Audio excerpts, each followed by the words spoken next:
Welcome to a new episode of Product and Cake. Here with me is Gonche. How are you today? Hello, Paul. I'm good. How are you? I'm also good, and I'm looking forward to talk with you about the next conference we will visit. Or in other words, should we visit one at all? Because they seems to be all the same, more or less, and maybe more a business model than a real conference. A lot of questions. Yeah, to be honest, I said I'm good, but I'm not 100% really good and happy because today I was, I'm a little bit angry, but a little bit. Today I was invited to 3 different product conferences, and first of all, the fact that they found my email and they invited me is a little bit tells me that they just found a mailing list, for example, from LinkedIn of the people who have product in their title, and they just sent me an email because I was not part of their group or I did not attend those conferences. And that the fact that they were 3 is already a little bit telling. And then on the second level, whenever I checked their websites, each one of those conferences had 3 or 4 different locations that the same conference were happening. And some of the speakers were the same.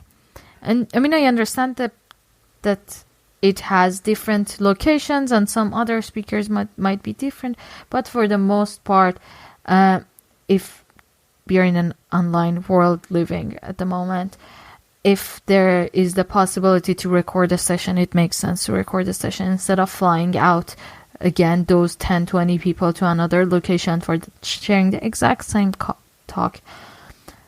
So yeah, there are so many product and tech conferences. I really have a hard time to choose one, and as you mentioned, I also don't know if some of them are going to be useful or not. What's your criteria of choosing them, if you go to them at all or not? Do you?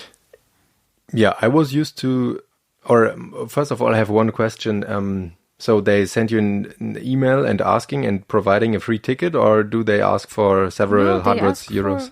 They ask for, one of them was very ambitious and asked for buying a VIP ticket that was like 550 euros for like 3 hours because I get access to the VIP lounge, and I do not need that. Yeah, that really sounds like a business model, right? Yeah. Putting people together, make it very shiny, have 1 or 2 speakers who stand out the crowd, and then sell tickets like crazy. Because I assume that the people are exhausted from all the time in remote meetings and remote conferences, and maybe they want to have revenge conferencing now, to visit everything and connect to people again. So that we are overcorrecting a little bit on that regard, but it really pains me to see the impact that we have on the environment just because of these conferences, because we need to fly out and to attend the conference for 2 days and fly back. I to be honest, I really enjoy conferences, but mainly because of the connections that I'm capable of making there, the new people that I'm meeting, and so on. But it was very rarely the case that I was at a conference and I was listening to a talk and I was like, I am actively learning a lot. That's in the best case scenario, in the past 3-4 years for me was that, this gives me a couple of keywords that I can Google later. And that changed now. No, this is the best case scenario. Okay. I can get the same thing maybe some other way, like listening to the podcast. Yeah, right. But shameless plug aside, I enjoy seeing people. I really enjoy the conferences, to meet with other people and to grow my connections and to learn from them in a longer run. But the duration of conference is not necessarily something extremely beneficial at the moment, I feel, or with the amount of conferences that are out there. Yeah, when I look at conference pages or invites, I need to have a hook somehow. I want to feel within the first few seconds, okay, there is something that is really interesting and also surprising and stands out. And most of the time in the past, it was some tech frameworks that were shown by the people who invented it, for example, or a combination of different products. Or, I mean, I also attended a lot of this AWS conferences here in Berlin because they are all for free and they have great catering, and you get, at least in past in the time, you got free Amazon credits when you contribute to it. And yeah, that was of course very rewarding, but that was in the case of Amazon a marketing. Exactly.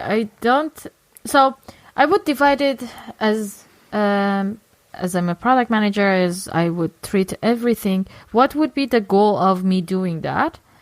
If the goal is, and I see on the product, on the page of the conference that it is on a specific topic, and I can see that the people who are going to speak about it are an expert in that topic, I can say that, okay, probably it's going to go deeper than just a couple of keywords, and each talk to be 10 minutes or 20 minutes.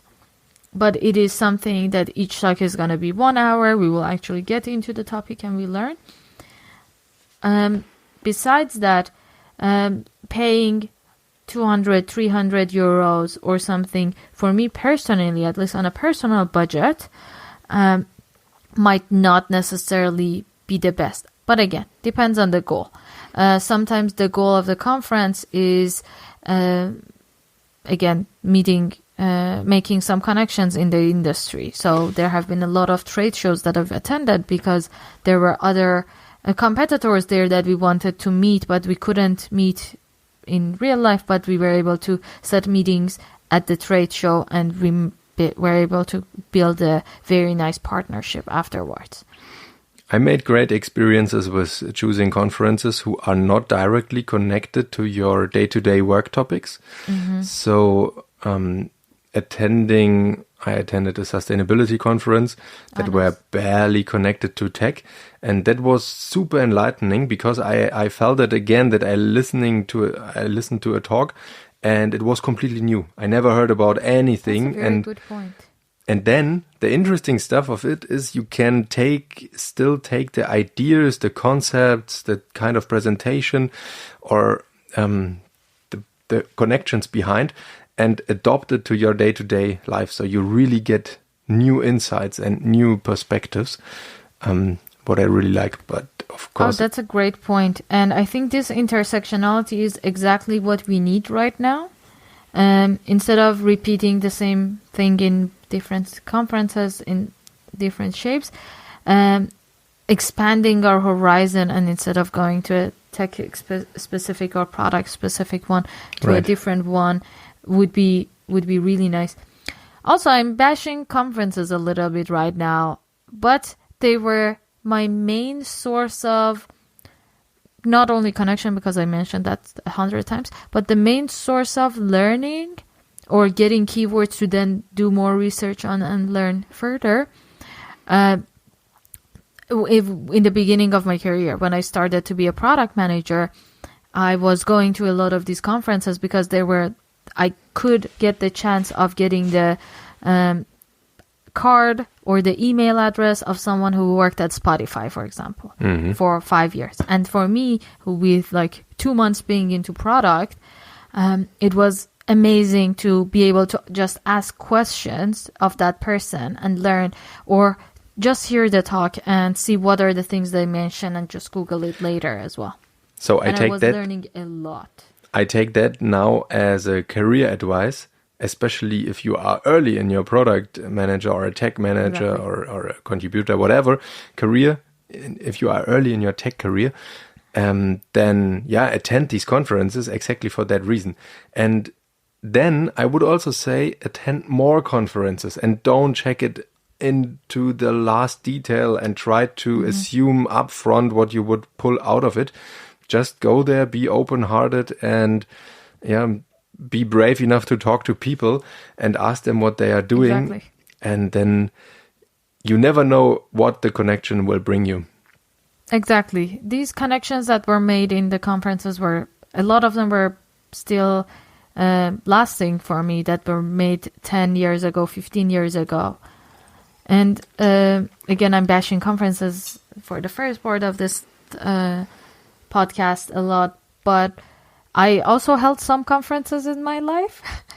And they are really hard to organize, and I will give them a minute when something does not go as planned, because I've felt the pain of not being able to do everything that you planned as well. And also some other point for people in their early careers is, especially if you're working in a company that gives you this privilege to have a learning budget or a growth budget, I would really recommend to use that for building these connections, that instead of just being able to learn from once, you would be able to learn multiple times from.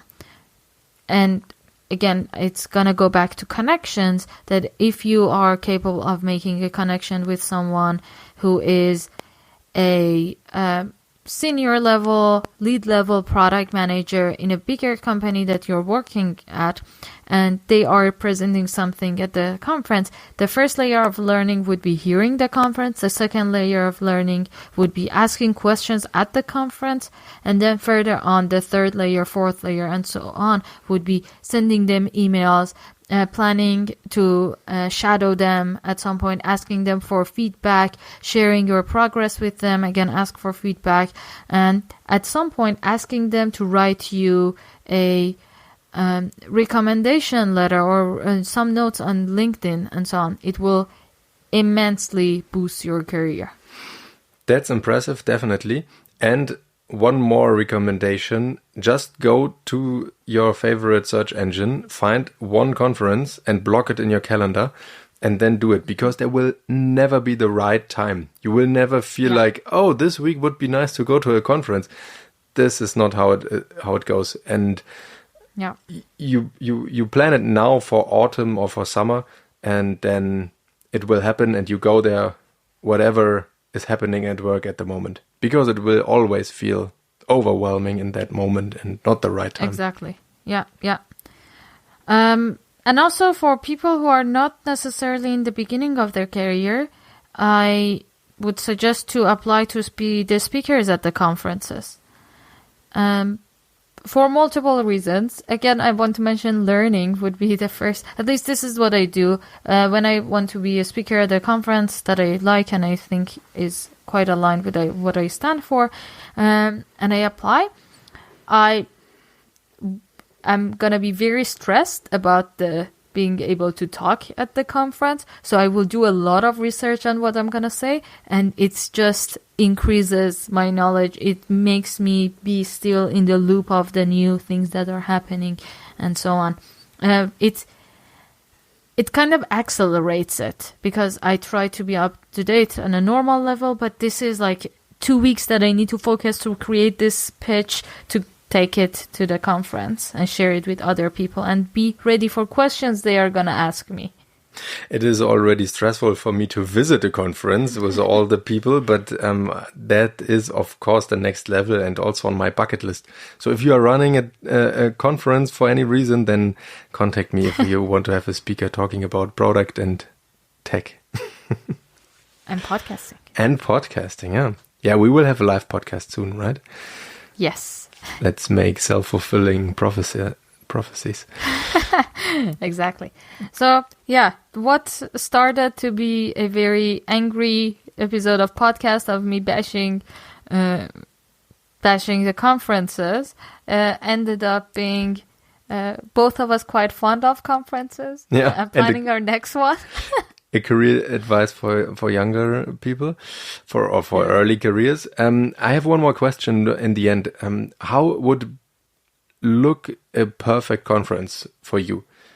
Do you remember maybe something that was really outstanding? Or if you would have unlimited budget and unlimited time to prepare, do you have something like a dream setup in mind? I do. I actually do.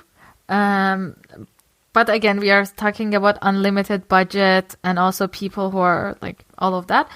I would do the conference on kind of a restricted area. By restricted, I mean maybe an island. And again, unlimited budget. I would be able to bring every one of the attendees to the island. There will be enough hotel and housing there for people to stay at. For people who do not necessarily have the funds, we will sponsor them to come, and it would be quite big and multiple of big stages and smaller workshops that you need to apply to join and to be, because there's limited space. And not only one topic, but multiple topics. And these multiple topics, I mean, kind of related, but someone who is on the side is going to teach you how to grow a tree, how to carve a tree, and talking about bicycles, podcast, technology, politics, and environment. So yeah, basically I'm describing a TEDx. Yeah, TEDx or... Also, yeah. I'm literally describing a TEDx that I organized about Nice. 10 years ago in Iran on an island called Kish. So TEDx Kish, if someone has heard about it, or you can Google it, it was exactly that. And I still think that's the perfect setup for conferences. Then what you are also describing is the big conferences of the Chaos Computer Club. It's our very famous hacker group here in Germany, who is not connected to the government, and they have one in summer and one in winter. And I'm always listening to the excited people in podcasts talking about it, but it really sounds like that. I will share some links about it. Let's plan to go. So I just quickly Googled to see how many conferences are going to be in this year, for specifically for product and tech that have already been defined and registered. So there are about 100 at this website that I'm seeing. So out of these 100, probably there is at least one that is good. So go check it out. Yeah, a conference or start a bit smaller in a meetup.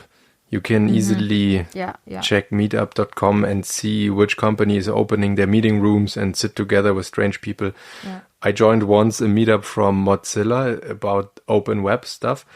It was quite interesting, but in the end we were 4 people sitting around one table, and that was very strange evening, but interesting and enlightening in the end, because there you get really new insights. Yeah, and with conferences, you can also find your specific community or meetups as well. Like it is quite interesting. I think to wrap it up, we have to say you need to get in contact somehow with the scene. Exactly. And YouTube and all the other online stuff is not enough. You need to go out and see what's happening. Exactly. Because AI is taking our work, so we have more time for conferences. Exactly. And this is one of the first pillars of product management, that go out and talk to your customers. It's also go out and talk to your peers. Yeah. So in general, go out. Or now one last thing came to my mind. You can also use it as a great team building exercise. You can just go to a conference all together, right? It could be a free event like the Amazon cloud stuff. Then you go there all together, you see, you have a story to tell, and you spend a day there. That's fantastic. It does not have to be very expensive. Great. You don't need to fly. It depends on your location, of course. But if you live in Berlin, you don't need to fly anywhere. Everyone is coming. Yeah. That's great. Also, it is a good connection to team building exercises for one of the next few episodes. What a great outlook. I'm looking forward to that episode, and I wish you a beautiful evening. Same here. Have a good one. Bye.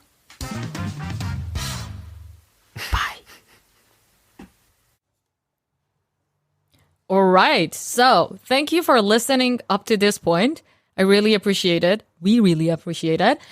And if you have any feedback for us, we would love to hear it, right? Yes, totally. Feedback and questions and also opposite opinions are always welcome. And also, if you have any recommendation for us, what topic to talk about, if you have any person in mind that you think we should interview for any specific topic you have in mind, we would love to hear that. So you can send it to us via email. Yeah, sure. Or via social media networks. You will find us, I guess. Yes, there will be some info of how to contact us in the description. Yeah, Look for it. Or send it via snail mail to mobile.de office and write CO Product and Cake Podcast. So a lot of people will know about the podcast then. That's a good point. Let's do it. Thank you. And bye.